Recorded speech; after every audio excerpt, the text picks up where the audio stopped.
It's the match preview. Today we're going to be talking about Luton Town versus Oxford. And during this pre-match show, we're going to be discussing, how we think the game's going to go, how we could line up. And with me to predict like Mystic Meg, we got Mystic Mark. How are you getting on? Yeah, great. Really optimistic. Reckon we're going to smash it like we have been in the last few games. Come on. I'm good. Thanks. And I have my relentless optimism despite evidence to the contrary. But it's going to be tough, isn't it? Relentless optimism. Are we going to talk about your prediction for this game? I guess we will, right? Yeah. No, when I say relentless optimism, it means that within at least the first 5 minutes of the game, I'll feel like things might change. And then after that point, it will probably drop off a little bit. Yeah, it's that moment when the team sheet is announced and you look at it and you think, yeah, that's a good team. And then you're busy counting how many centre-backs are on there. That's the one. And how many in the middle and how many at the back. Yeah. Yeah, and that's the thing, because we come into this sort of in the midst of an injury crisis. I think the only fit centre-backs we have now, Tom Holmes, who wasn't even on the bench for the last game, Mark McGuinness, who's flattered to deceive, he sort of split the fan base, and Reece Burke, who is our best defender that we have at the club, other than, I feel he's there. He really does believe in everything. So right now, I'd say I put him ahead of Ted and Mengi in terms of the pecking order of good centre-backs at the club. Yeah, certainly this season. And he's shown it over a longer period of time. I think that I say this season purely because I think Mengi hasn't been up to where he was when we were in the Premier League, and we know how good Reece Burke is on that right side of the fence. I agree. But we love a centre-back crisis at Luton, don't we? It's part and parcel of early season, or whole season, if you're talking last season. Yeah, and while we're talking about centre-backs, look, everyone has been saying it's time to drop the 3-4-3, or the derivative of the 3-4-3 with the box in the middle. It's time to go to a back four, right? A 4-3-3, a 4-2-3-1 that you can put Nakamba and Krause at the base at. Something has got to give here, and we've discussed it, right? And we would discuss it every week. We say it every week. Will it change? I don't know. Yeah, obviously. I don't think there's a Luton fan in the country that thinks otherwise. But, I was saying to you before recording, when we were playing in the Premier League, we were shoehorning every player of any position into a back five when we didn't have fit centre-back. So injuries don't necessarily guarantee a back four even then. Obviously, for me, we need that extra man in midfield. It's clear in every single game this season that's what we need, and the system isn't working. But it's whether or not it changes. Yeah, we saw Ruel Walters even getting shoehorned in at left centre-back when Ted and Mengi went off, and when Mads Anderson went off, actually. That's a weird one. The gift that keeps on giving, Mads Anderson, he really needs to catch a break.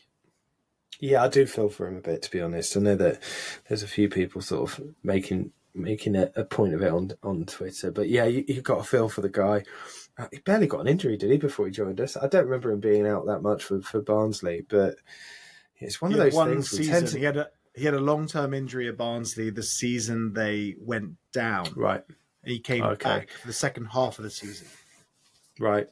Yeah, I was just going to say, we seem to take fit players and they get injured, and the opposite's true with injured players. Injured players come to us and miraculously never get injured again. It's just a weird opposite land at Luton.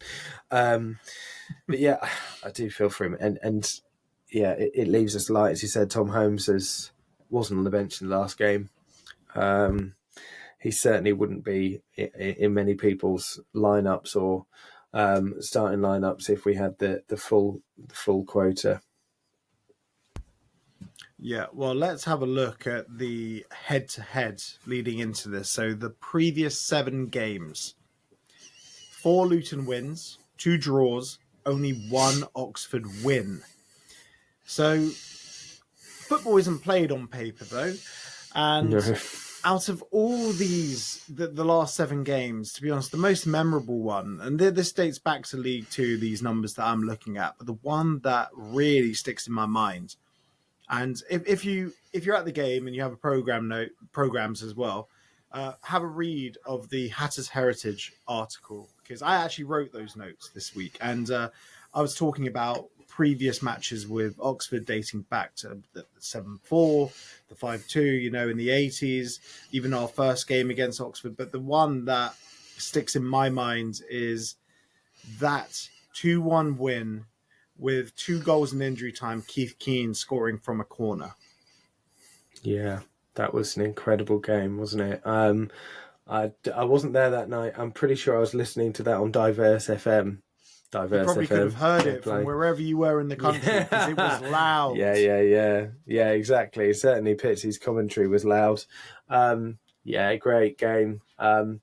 I think the most recent one, you can please correct me because I got all sorts wrong against the Plymouth preview, but the most recent one sticks in my mind, which is the 3-1. I'm pretty sure it's the one that we sealed it was the last game of the season in League One. Yes, game! Correct! Monka scored his free kick within about 5 minutes, I think, and he scored the 3rd goal as well. It was a nice game, that was. And I think, obviously, it was the win that we all ended up on the pitch at the end of. But also I just found it funny that despite the fact that we were already guaranteed promotion at that point, and he scored after 3 minutes, that Monka still decided to go to the away fans and give it to them after 3 minutes. He really was an absolute shithouse, wasn't he? It was amazing. He was always offering out the opposition fans. Like I remember Fleetwood. I think it was Fleetwood away, and he ran to the crowd. He was like, "You, come down here." Always offering them out. He's a wonderful player. Bristol Rovers as well. He went to the family stand at Bristol Rovers and did the same thing. Hilarious. Nutter. So I miss a team that has fight. And that brings me on to the point of last season we had fight. Yes, in the second half of the season we were giving teams head starts. This season that there appears just to be no fight in this team. And people say, back the team.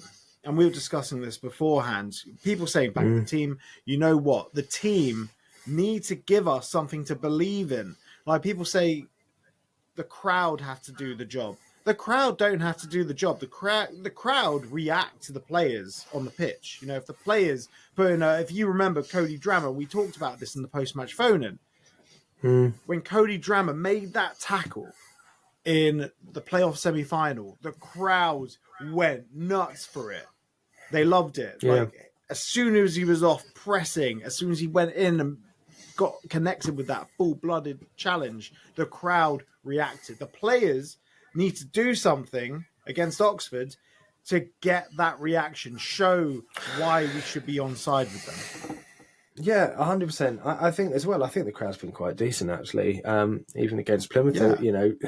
I think the crowd's been really fair, and also, we're upset after games. We don't go to games, and I'd never call players out during games. We're always supporting the team during the game. We'll go there, we'll cheer the team on, we'll desperately push behind to try and get a win. And if afterwards we've been absolute, crap, then we're within our rights to then come out of that, as 90% of Kenilworth Road will, and complain about it, because that's the point. We're allowed to say these after the facts. We don't go to games with that, though. That's important to remember as well. We all go and support.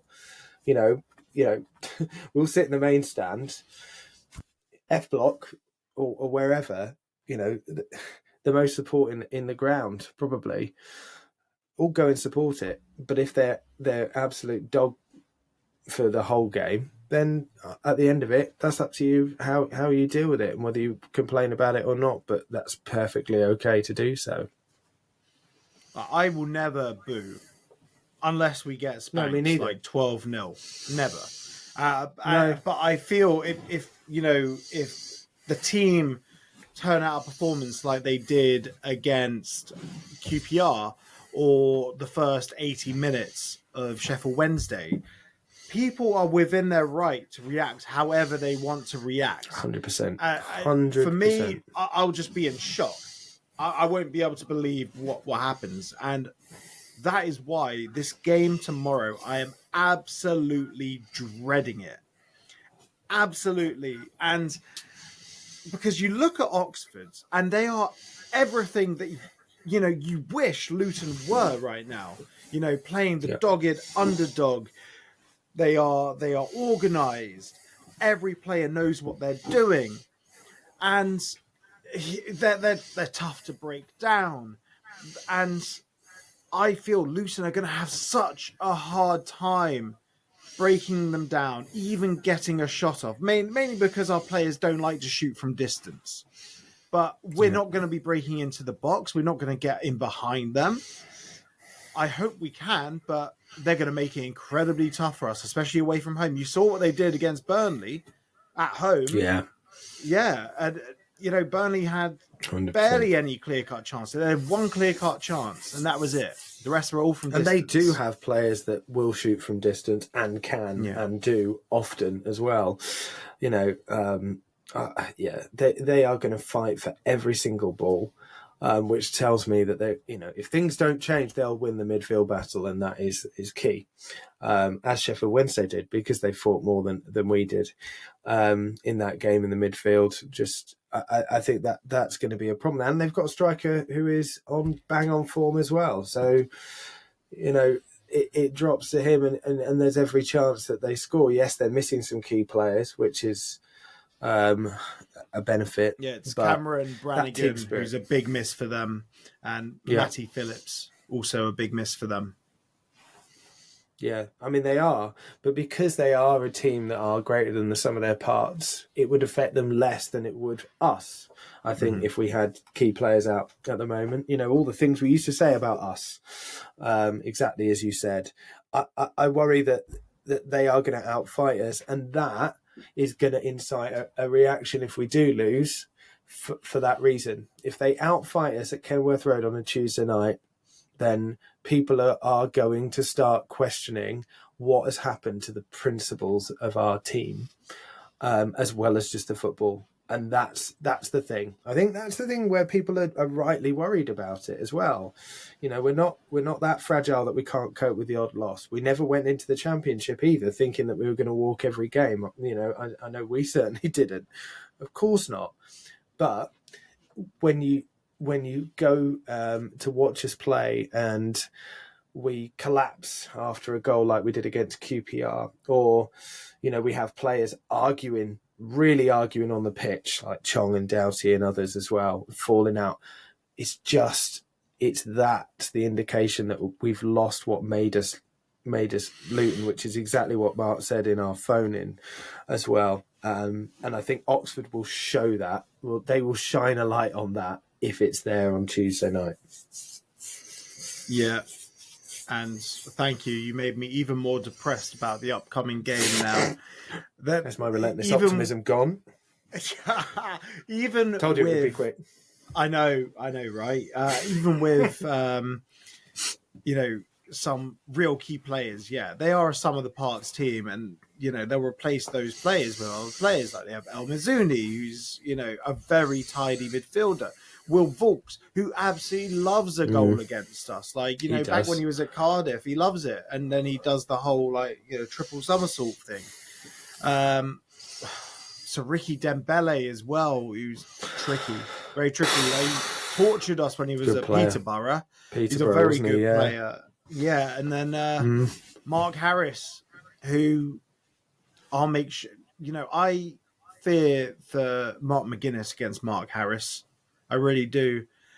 McGuinness has had a torrid time, and if Mark Harris goes touch tight against him, spins him out, or McGuinness gets too tight, then goes for a ball and misses it, he's in behind. And Mark Harris doesn't need, sure, he's missed a couple of assists this season, but at the same time, he's also very confident right now, and confidence is very important in a striker. If he gets a chance, and who knows what defense is going to turn up for us tomorrow? Who knows? Because Mengi went off, Anderson went off, and it's really quite alarming. And Harris could have his way with anyone. I hope Burke marks him. I feel more confident if Burke's the one marking him.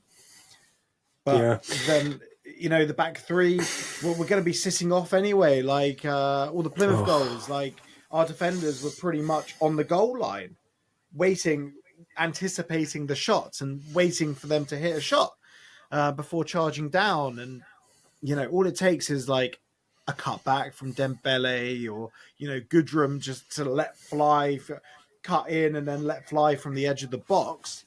You know, Goodrum can hit those.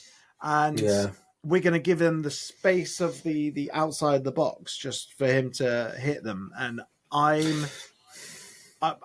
fear for the full-time whistle, because all I want to see tomorrow is a good performance. That's all I want to see. And I'm terrified that we're not going to get it. We're going to stink the place out. And Oxford are going to show us how to play with passion. Rant over. Yeah, no, I agree. I think it is the fear going into this. You're talking about defenders standing off players. It's not even 25 yards out. You know, let's take the Preston goal, QPR goal. These were inside the box pretty much, right? Both of those. Barry Bannon was on the edge of the... I mean, all of those goals, they were in dangerous positions for any team. They weren't, 30 yards out. That Barry Bannon goal gets worse every time I watch it, because no one was near him. It gets worse every players time. In the box, weren't there? They were all queued up on the 6-yard line. Yeah, but I don't get where that's come from, because we in the Premier League, that didn't happen. That did not happen. We were naive defending. We made mistakes. We made individual errors. Of course we did. We gave goals away. We gave teams head start. Absolutely agree. But we didn't do that. We didn't allow teams at will to have pot shots at our goal, because we'd have got absolutely tonked every week if we had done. I'm surprised where that... I really am. It feels like Sunday League defending, some of it. You get sucked towards the ball on the right or the left-hand side, and then there's no one there tracking. It's just, Anyway, we'll see if that changes. You'd hope so. But it's becoming a running theme, isn't it? And you're right, Harris is in form. Anyone would tuck those away. The common denominator through all this is the person that gives the instructions to the team. Essentially, the players don't look like they know what they're doing. Yeah, those instructions obviously come from Rob Edwards. And the question is, if we chuck in a stinky performance again, and I said this in the championship prediction video, if Rob Edwards continues to throw dog poo at the wall and expects it to turn into a custard cream, by that I mean if he just keeps playing the same system, nothing changes. Can Rob survive this? Because he's a nice guy, but he's looking pretty worn down right now. Yeah, I think he will survive it. But there will be more and more fans that will start seriously calling for him to go. I don't think the board will get rid of Rob after Oxford, to answer your question, regardless of score. I'm not saying whether they should or not, but I don't think it happens. I think the earliest in which it would happen is if we got absolutely tonked by Watford. But then, even then, I still think that, considering the contract that he's on, and everything else, I think he will be given more time. But what you will find is, if that does happen on Tuesday, that we will have more and more of those dissenting voices against Rob. It will become more toxic, and then it will be a lot more difficult to turn it around. And you know what it's like in football. Once things start turning on the manager, it's almost the writing's on the wall. So, yeah, no, I don't think it would be that his last game or anything close, really. But a lot of fans will be calling for it, a lot more than are currently. is how I feel about it. Particularly if he doesn't change anything. We were chatting about it off camera before, and you raised a very good point where you said, and I agreed with you on this, like, I don't know if there are contractual breaks or anything. There have to be performance-related clauses, because imagine if you sign a 4-year deal and then you lose 10 games on the trot. There's no out. There is no out. And, it would be very surprising if that wasn't the case. But you mentioned in our conference seasons, whenever we change manager, and we were changing manager pretty much every season, Mick Harford, he left in February. Richard Money, he left in March, was it? Brabin, he left in February, I think. And Buckle must have left just after the... When did he leave? He left final. Early in the year. Yeah, he left early. It was early in the year, yeah. And still came in like for that Gateshead game. Yeah, remember when we went to Gateshead and still didn't even go. Yeah, because he was off scouting players. He knew it was so bad he didn't even want to go watch it. So I think you're right in sort of drawing that line that whenever we've had to relieve a manager of his job, it's always been, and even with John Still, it's always been sort of January, February, March time, hasn't it? Yeah, I think it could well be the same when it's almost mathematically impossible to get into those playoff places, if that is the case. Of course, we all hope it isn't, but if it is, that's when I see it happening. I certainly don't see it happening anytime soon. But it's going to be a toxic place, not after Oxford necessarily, but it will be if this continues. As I said, I think it's, like you said, we need to see fight. We need to see a change. We need to see adaptability from Rob. He can do it in game. He certainly did against Sheffield Wednesday. I gave him credit for that. I think the substitutions he made and the system change was great, and it worked, and we won the game. I would argue that, if we'd have started with a better system, we wouldn't have been in that position in the first place, but fine. If we're talking systems for this game, by the way, and sorry to jump ahead if you were going to ask me this anyway, but... I actually wasn't. I was going to assume that we're going to do the exact same thing we always do. Yeah. But go for it. Well, that's it. But I was going to say, what my biggest fear is, or fear, it makes it sound like it'd be a shock, but my biggest fear would be he still plays 5 at the back. He puts Royal Walters at right centre-back. He puts Burke in the middle, or McGuinness in the middle, and the other one on the left-hand side. And he plays Doughty on the left, and he plays Moses on the right back. That's my biggest worry, because it puts at least 2 players out of position. I actually think Royal Walters will do fine at right centre-back. I think he's a good right centre-back, but everybody else out of position. Moses, for me, as a full-back, or wing-back rather, is not using his strengths. And then we play the box again. I would. Oh, not the box! Not the box! Clark. If Clark starts the game, then that worries me as well. Clark's great. We love Clark. This is not a slight on him, but it'll be by his own admission, terrible in the last game. He's playing in the box. Him and Chong cannot play behind the striker together because they occupy the same space. And it simply doesn't work. And I agree with you that Clark will probably also agree that it doesn't work. No, when we're playing next to Chong. My other worry is that he'll just take Krause out because he didn't have a great game and put Nakamba in instead, and we just see a rotation of those two rather than both of them together, which is by far the better way of playing. But he sees them as interchangeable. He'll look at Krause's performance and go, it wasn't good enough, and then put Nakamba in. Whereas actually, I think Krause was another victim of the system itself. He was like a headless chicken in the game. He was running all over the place, and I think that typifies like you said, the complexity or lack of instruction possibly as well. Whereas he had one job to do against Sheffield Wednesday, and that was clear because we were losing the game. There was 10, 20 minutes left, and that wasn't it. Morris, if he's fit, great, but I also see that not happening. If he starts Elijah again on his own up top, I think for me that is borderline cruelty to him. Maybe I'm being over the top, but I just think that it will encourage people to get on Elijah's back. And I really don't, Elijah scored 10 goals out of how many games in the Prem? Because it's about 20. He didn't play many games. Yeah. He had one of the best minutes per goal ratio. Yeah, he was fantastic. That does not happen by accident. So just for people who are getting on his back, look, he should have put those chances away. But, please do not put on X or Twitter that he's a crap player. He is an absolute natural finisher when on form, but he is one of our most confidence-based players. He's out of form. It's like he's never seen a football before. And that's the problem. He needs taken out of the side. We all can see that. That's my biggest fear anyway, is that we continue with the 5, and the box in the middle, and then Elijah up front because Morris is injured.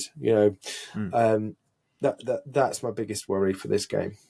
But last season he came out of the team and he was reintroduced as a sub, and then he scored that goal against Forest. Was it? No, Forest, not that. We came back in. No, but his first goal, I think that was Burnley. Scored a tidy little goal. Oh yeah, first goal was against Burnley, wasn't it? Yeah, at home. Yeah, but then he scored like big goals. I think he scored against Spurs, I want to say. He scored against all the big teams. Scored against Arsenal. Scored against Chelsea. He missed that chance against Spurs, but yeah. But in mitigation of that, £60 million Richarlison missed a carbon copy of that chance. Yeah, he did. That happens in football. Like Darwin Nunez made one of the worst misses I think I've ever seen at Kenilworth Road. Like blazing over from 4 yards out. It was surreal and it happened right in front of me. I couldn't believe it. But I'm glad we're sort of. Are we being positive? No, we're not being positive. But you know what? All I want to see is a good performance, and ultimately, I think I agree with you in the sense Rob won't go if we lose tomorrow because the ownership love him too much. But I feel they gotta have a word with him. Give him a vote of confidence at least and say, we back you, but please just go back to something else. Like, if the philosophy isn't working, and I've said this before, if the philosophy isn't working, return to the fundamentals. We have to do the basic stuff right. Defend properly. Defend in numbers. Defend solidly. And then I guess we'll see what happens. But, I'm dreading this game. Dreading it.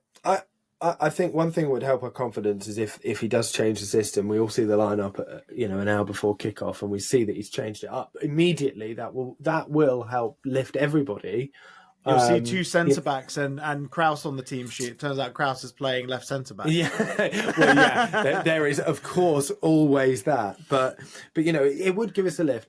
I feel like you talk about the fundamentals, and it is so true. I feel like we've gone away from it.